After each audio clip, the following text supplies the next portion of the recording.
कभी सोचा है कि हमारे दिमाग में ऐसे कौन से बटन हैं जिन्हें दबाकर कोई भी हमसे अपनी बात मनवा सकता है? आज हमारे पास रॉबर्ट शियाल्डीनी की एक बहुत ही जबरदस्त किताब इन्फ्लुएंस पर कुछ नोट्स हैं। हाँ। और ये सोर्स बताते हैं कि लोगों को प्रभावित करना कोई कला नहीं बल्कि एक विज्ञान है। बिल्कुल। शियाल्डीनी ने कुछ ऐसे मनोवैज्ञानिक शॉर्टकट्स खोजे हैं जिनका इस्तेमाल करके हमसे हाँ कहलवाया जाता है। हाँ। और शियाल्डीनी की सबसे बड़ी खोज ये थी कि ये कोई मार्केटिंग की तरकीबें नहीं है, ये तो हमारे समाज की बुनियाद है। अच्छा। हाँ, ये वो नियम है जिनके हिसाब से हम सदियों से जीते आए हैं। लेकिन सोर्स ये भी साफ करते हैं कि ये बहुत शक्तिशाली उपकरण है। मतलब इनका इस्तेमाल ईमानदारी से होना चाहिए। एग्जैक्टली, वरना लॉन्ग टर्म में भरोसा टूट जाता है। तो चलिए पहले बटन को समझते हैं, रेसिप्रोसिटी यानी लेन देन का नियम। जब कोई हमारे लिए कुछ करता है तो हम पर एक कर्ज सा चढ़ जाता है जिसे हम चुकाना चाहते हैं। हाँ बिल्कुल। सोर्स में एक कमाल का उदाहरण है। एक सर्वे में जब हाथ से लिखे एक छोटे स्टिकी नोट के साथ रिक्वेस्ट भेजी गई तो 69% लोगों ने जवाब दिया। अरे वाह। और बिना नोट के सिर्फ 34%। वो छोटा सा पर्सनल जेस्चर बहुत भारी पड़ा। और ये कोई सीखी भी आदत नहीं है, ये हमारे समाज के ताने बाने का हिस्सा है। एक दूसरे की मदद के बिना इंसान का विकास संभव ही नहीं था। सही बात है। तो वो एहसान चुकाने का दबाव बहुत गहरा और स्वाभाविक होता है। इसीलिए मार्केटिंग में कहते हैं पहला कदम आप उठाओ, मुफ्त में कुछ वैल्यू दो और फिर देखो। बिल्कुल ठीक है।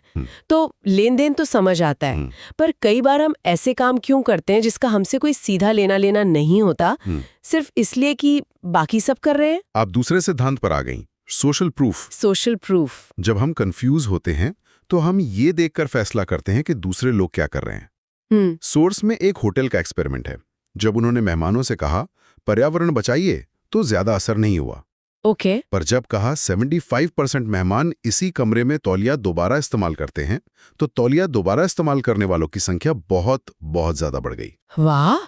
मतलब हम सोचते हैं कि हम अपने फैसले खुद लेते हैं, पर असल में हम बस भीड़ के साथ चल रहे होते हैं। काफी हद तक। लेकिन मेरा एक सवाल है, आज के दौर में जहां इतने फेक ऑनलाइन रिव्यूज हैं, क्या ये सिद्धांत अभी भी उतना ही काम करता है? सवाल बहुत अच्छा है। लोग अब ज्यादा सावधान हो गए हैं, लेकिन सिद्धांत आज भी काम करता है। कैसे? अब हम उन लोगों का प्रूफ देखते हैं जो हमारे जैसे हैं। इसीलिए आजकल इन्फ्लुएंसर मार्केटिंग इतनी चलती है। अच्छा, मतलब हम उस इन्फ्लुएंसर पर भरोसा करते हैं जिसे हम अपने जैसा मानते हैं। एग्जैक्टली। दिलचस्प है। एक और सिद्धांत जो मुझे बहुत अजीब लगा वो है कमिटमेंट और कंसिस्टेंसी। हाँ, ये बहुत पावरफुल है। हम अपनी कही हुई बातों और फैसलों से बंधे रहना चाहते हैं, भले ही बाद में वो गलत लगें। हाँ, सोर्स में एक स्टडी है कि जिन लोगों ने चुनाव से एक दिन पहले वोट देने का वादा किया, हाँ मैंने भी पढ़ा, उनमें से 68.7% ने सच में वोट दिया और जिनसे नहीं पूछा गया उनमें से सिर्फ 61.5% ने। कितना बड़ा फर्क है। इसे फुट इन द डोर तकनीक कहते हैं।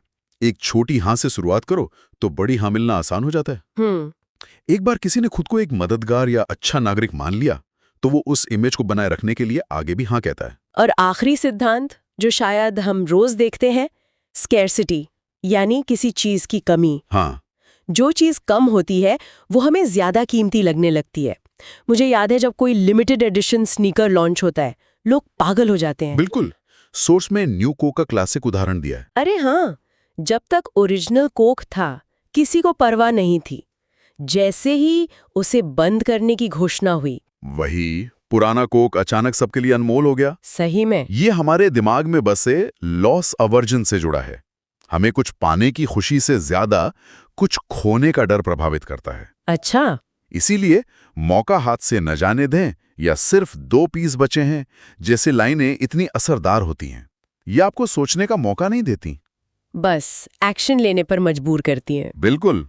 तो कुल मिलाकर रेसिप्रोसिटी, सोशल प्रूफ, कंसिस्टेंसी और स्कैर्सिटी, ये वो अदृश्य धागे हैं जो हमारे फैसलों को नियंत्रित करते हैं।